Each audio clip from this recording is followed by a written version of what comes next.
కానీ ఆ పరిస్థితి కనిపించట్లేదు కదా. కేంద్రంలో ఏ ప్రభుత్వం ఉన్నా, రాష్ట్రాల్లో ఏ ప్రభుత్వాలు ఉన్నా ఒక ఆదాయ వనరుగా చూస్తున్నాయి ఈ పెట్రోల్, డీజిల్, ఈ పెట్రోలియం ఉత్పత్తులు, దాని ద్వారా వచ్చే పన్నుల రూపంలో కొంత రాష్ట్ర ఖజానాలకు ఆదాయం సమకూరుస్తున్నాయన్న ఒక ఆదాయ వనరుకు కూడా చూస్తున్నాయి. లేదంటే ఎప్పటి నుంచో మనం వింటూనే ఉన్నాం, ప్రతిసారి ఆయిల్ కావాలంటే గల్ఫ్ దేశాలపైన ఆధారపడాలి, గ్యాస్ కావాలంటే గల్ఫ్ దేశాల నుంచి తెచ్చుకోవాలి. ఆ పరిస్థితి ఇప్పటికీ మారలేదంటే మరి ఎక్కడ ముందడుగేసినట్టు? ఒక విధంగా చూసుకుంటే మన దేశంలో డైవర్సిఫికేషన్ బాగానే అయిందండి. సోలార్ బాగానే ఎక్కువ చేస్తున్నాం మనం. వన్ ఆఫ్ ది లీడింగ్ ప్రపంచంలో సోలార్ ఎనర్జీ యూజ్ చేయడంలో. అలానే మిగతా ఎనర్జీస్ కూడా యూజ్ చేసే ప్రక్రియ స్టార్ట్ అవుతుంది. ఎలక్ట్రిక్ వెహికల్స్ అవి వస్తున్నాయి.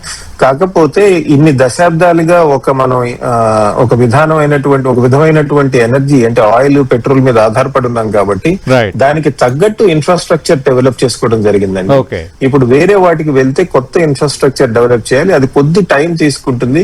మిగతా అభివృద్ధి చెందిన దేశాలతో పోలిస్తే మనం మంచి పొజిషన్ లోనే ఉన్నాం. కాకపోతే చైనా లాంటి పొజిషన్ అవి తీసుకుంటే మనం ఇంకా క్యాచప్ చేయాల్సింది చాలా ఉందండి. ఇప్పుడే నిన్న మొన్న కూడా నేను చదువుతున్నాను, చైనా పెద్ద ఎత్తున అసలు మనం మిడిల్ ఈస్ట్ ఆయిల్ ని 10 years 15 years లో మిడిల్ ఈస్ట్ ఆయిల్ మీద మనం డిపెండ్ కాకుండా మన ఆర్థిక వ్యవస్థను ఎలా నడపాలి అని దీర్ఘకాలికమైనటువంటి ప్రణాళిక చేస్తుంది. అలాంటి ప్రణాళిక మన రాష్ట్ర ప్రభుత్వాలు కానీ కేంద్ర ప్రభుత్వం కానీ ఆలోచించి మనం చేయగలమా? మన అసలు మిడిల్ ఈస్ట్ ఆయిల్ మీద పూర్తిగా డిపెండెన్స్ కొంత తప్పదు అనుకోండి, కొంత ఉంటుంది.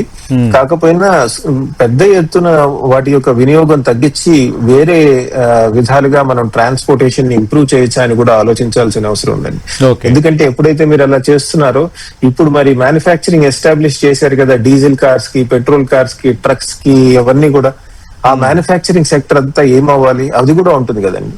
వాళ్ళ నుంచి కూడా డిమాండ్ వస్తుంది. వాళ్ళ నుంచి కూడా మీరు ఉన్నట్టుండి రాత్రికి రాత్రి మారిస్తే మీ మ్యానుఫ్యాక్చరింగ్ చేసిన కెపాసిటీ అంతా ఎక్కడికి పంపించాలి? అవన్నీ కూడా ఉంటాయి. అంటే అటువంటి మళ్ళీ మ్యానుఫ్యాక్చరింగ్ షాక్ అవి రాకుండా కూడా చూసుకోవాల్సిన అవసరం ఉంటుందండి. సో ఈ లాంగ్ టర్మ్ ప్లానింగ్ చేసేప్పుడు ఇటువంటి ఇబ్బందులు లేకుండా ఎట్లా ముందుకు వెళ్ళాలి అన్నది ఆలోచించాలి. చైనా అంటే అది వన్ పార్టీ సిస్టమ్ కాబట్టి కొద్దిగా ఇట్లాంటి షాక్స్ ని అబ్జార్బ్ చేసుకునే కెపాసిటీ ఉంటుంది.